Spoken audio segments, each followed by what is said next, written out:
Hey there, Jackets fans, and welcome to Boom and Gloom. My name is Anthony, or Whaler Jacket on social media, and I am Ohio's longest-suffering hockey fan. I'm here recording this on Sunday, January 28th, 2024, and I didn't plan to. I recorded 10 straight episodes on 10 consecutive weekends, and I was going to take a weekend off from recording.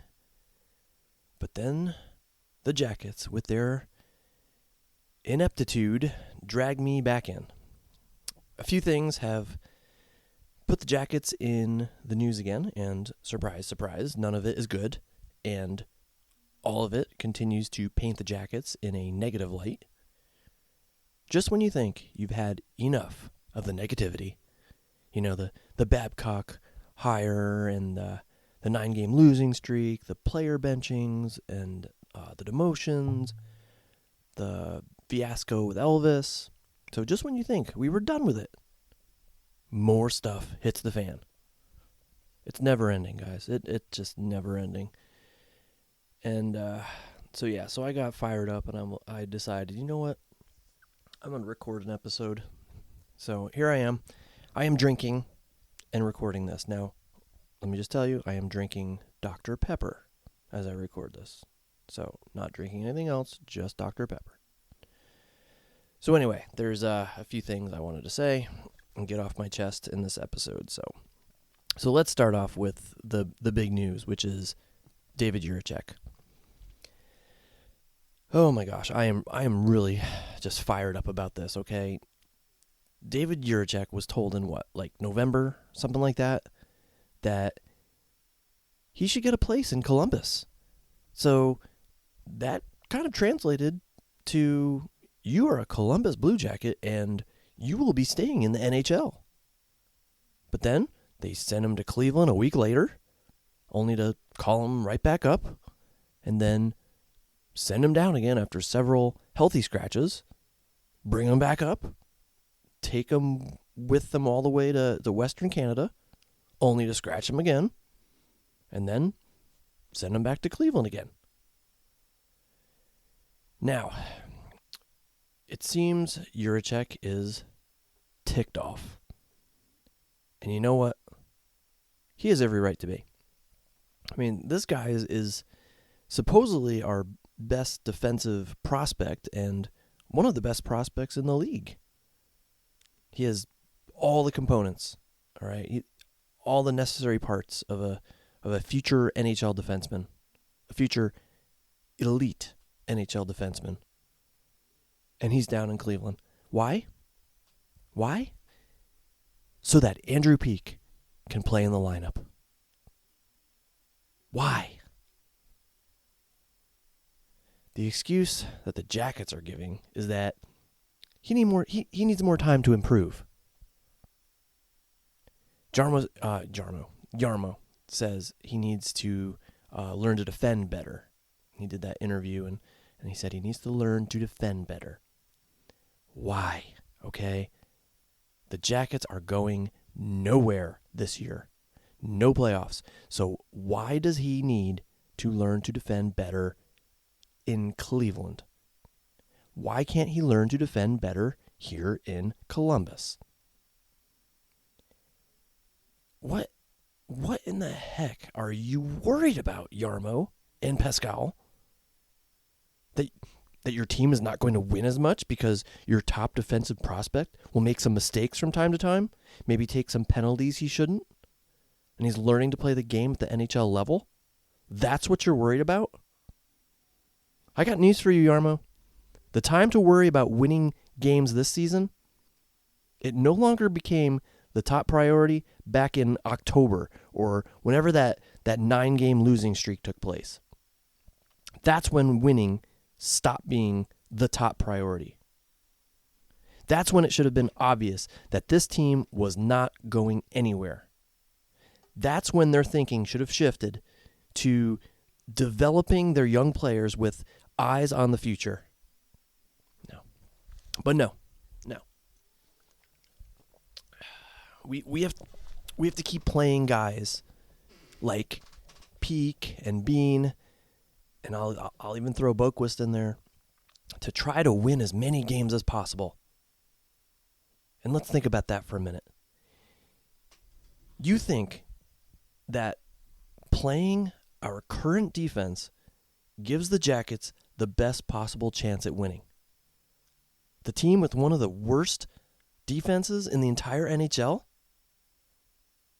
Because that's what this team has. One of the worst defenses. I want to say the second worst. And so the Jackets are saying they can't find a spot in their lineup for their future stud defenseman. And they have the second worst defense in the league. What are they worried about? Becoming the worst instead of the second worst? Is that what they're worried about? And you think guys like Andrew Peeke are going to be the ones to prevent the team from achieving that terrible distinction? At this point, who cares what their record will be at the end of the season and where their defense ranks? Who cares how many mistakes Jiricek would make in the lineup? That's how he's going to learn and grow. I've said it before on this podcast. I'm a teacher. I'm a fourth grade teacher. I teach math and science. And that's how kids learn. They make mistakes. They learn from their mistakes. So that's how Jiricek is going to learn. But Jarmo made it clear in his comments that this demotion, it may be indefinite. So if I was Jiricek, I would be absolutely furious right now. And I would seriously be asking myself, was I drafted by a completely incompetent organization? Because that's what it seems like right now. Aaron Portzline, he mentioned that there were even whispers around the team that Jiricek might consider not even reporting to Cleveland. And you know what? Good for him for thinking about that. But also good for him for making the choice to go, because, I mean, let's face it, like it or not, he is under contract and should be doing what he's told, even if what he's being told to do makes no sense whatsoever. I've heard people argue that the team needs to keep guys like Peeke in the lineup just to showcase him for a trade. All right, well, my question to you is how long does this showcasing take? All right, from what we have been led to believe, Jarmo's been trying to make a trade to clear up the logjam on defense since the summer. And what a shocker. A trade still has not materialized.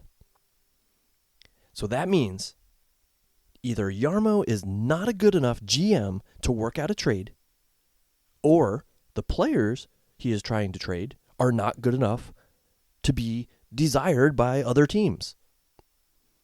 And if they are not good enough to be desired by other teams, why is it so darn important for them to stay in our lineup at the expense of the development of your future star defenseman? And if no team wants your defenseman, then you have to decide what is more important. Giving your future star defenseman NHL ice time, or exposing a player that at this point nobody wants to waivers and having another team pick him up for nothing? Well, let me enlighten you here. If you are unable to trade the guy, you're getting nothing right now. So losing him on waivers doesn't seem like a big loss to me. You clear your logjam, you decrease your salary cap hit, you give a player a fresh start somewhere else, and most importantly, you give a roster spot to David Jiricek. It seems like a no-brainer to me. You tried to make a trade, you failed. Time to cut your losses. Way past time to cut your losses. I'm just floored that Jarmo said Jiricek was just not good enough right now. Not good enough to join the prestigious cream of the crop Columbus Blue Jackets defense? What a complete and utter joke. And as you can tell, I'm pretty riled up. Drinking my Dr. Pepper here. I think if I were to look back at all the episodes I've done of this podcast so far, I would say almost half of them have included the topic of Jarmo Kekalainen and how I think he needs to be fired. But this whole situation has just taken that opinion to a whole new level.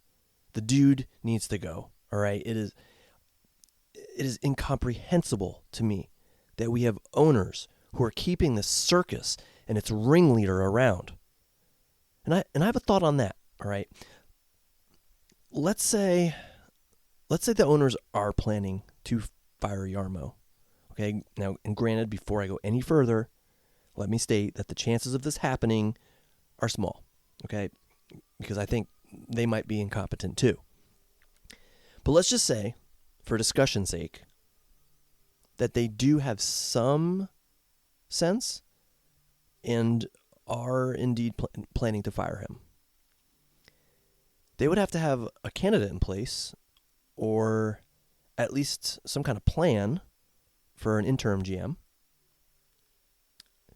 So that may take some time to coordinate.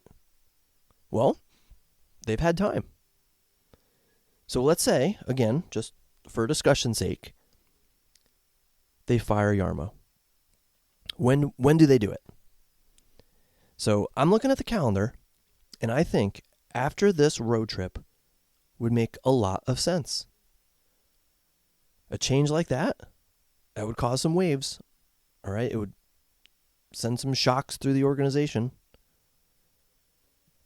So if you do it after the road trip, then you have the All-Star break. The new guy or gal can settle in, meet the players, meet the rest of the staff, watch all the film they want to watch, study and analyze the contracts, the player contracts that they have, all that stuff. So a break in the schedule would be a good time to do it. So I don't think that this is what's going to happen, but if it did, this would be the best time to do it. If you were going to do it before the season ends, this is the time to do it, when you have this break. But this organization, we shouldn't even call it an organization. We should call it a disorganization. It's just a dumpster fire right now. And they just continue to somehow find ways to trip over themselves. So new voices are needed. It is time. It is well past time. This ship needs to be righted, and it's just become so incredibly frustrating. I mean, it's always been frustrating to be a Blue Jackets fan, it seems, but it's just never ending. Just one thing after the other, and this new thing that happened today, this Jiricek situation. Oh my gosh, it's crazy. All right, what else? All right, last night's game, Vancouver. Okay, I was not able to watch the game last night, but thankfully I was able to read about it. And what else is there to say? Another third period collapse. I just don't get it.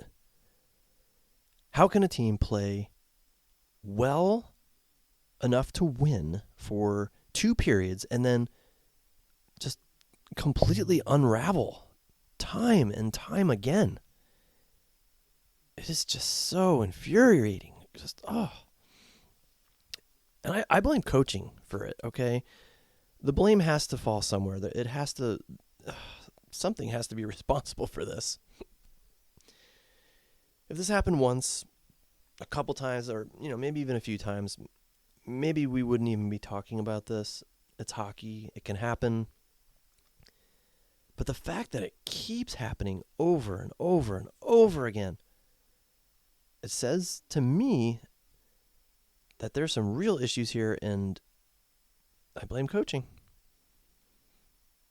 A coach should be able to see what mistakes were made that cost his team a hockey game. He should be able to address and correct those mistakes. That's what a good coach would do. But the fact that they keep happening and we keep blowing these third period leads, it leads me to believe that the mistakes are not being corrected. Is it blown coverage that is resulting in these goals? Is it a change to the system that they're playing? Are they changing to prevent mode and trying to just protect the lead? I don't know. I'm not smart enough to be able to determine what's going on just by watching these games on TV or reading about them. But I'm not an NHL coach. Pascal Vincent is. And he and his staff, they're the ones who should be able to figure this out. They should be able to figure out what's wrong and address it properly. They should be able to fix it. If not, they are not doing their jobs. And that's what it comes down to. They are not doing their jobs well. And Jarmo has fault in this as well. I personally think that he has not acquired enough veteran leadership. Okay, I don't know if you guys watched the show Shoresy. I just binge watched it. It was awesome. Highly recommend, by the way. And in one of the episodes, they talked about bringing in a veteran presence. That's what it took to take the team to the next level, was bringing in a veteran presence. And I think that's what's going on here, at least in part. Okay, the team doesn't have enough players who know what it takes to win in the NHL. I mean, let's look at our veterans. Okay, we have Boone, who's fantastic. I love Boone. He's a lot of experience, but not a whole lot of experience with winning. Because, let's face it, he's been a jacket his whole career. Another veteran, Provorov, all right, he came from Philly, and they were not good. I mean, they're pretty good now, but when he left Philly, they were not a very good team. They weren't consistent winners. So that leaves Severson, Corrali, and Gaudreau as the quote-unquote veteran presence. That's it. I mean, right now, there aren't really any players that have more than like 3 seasons under their belt in the NHL. I take it back. I forgot Roslovic, and of course Laine's on the shelf. But obviously they didn't have a whole lot of success back in Winnipeg.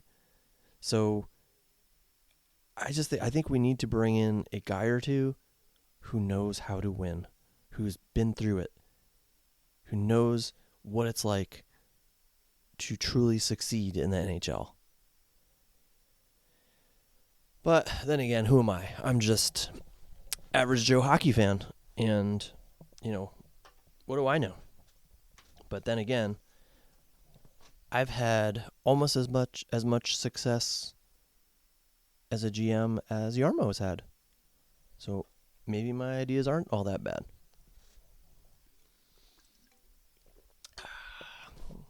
All right, with that sip of Dr. Pepper, I think I'm going to wrap this up here. I really just wanted to get all that off my chest. It's been, I was going to say quite the day, but it's been quite the season. I mean, it's just never-ending supply of negative Blue Jackets news, and it's just really starting to build on me, I guess. So the title of this podcast is Boom and Gloom, as you know. And when I came up with that, I thought, you know what? The boom represents the good. The gloom represents the bad. So, I'd be on this podcast talking about the good and the bad with the Blue Jackets. But my gosh, I'm really getting tired talking about the bad. I would really like to start talking about good news with the Blue Jackets. But that doesn't seem to happen, does it? So we just trudge on.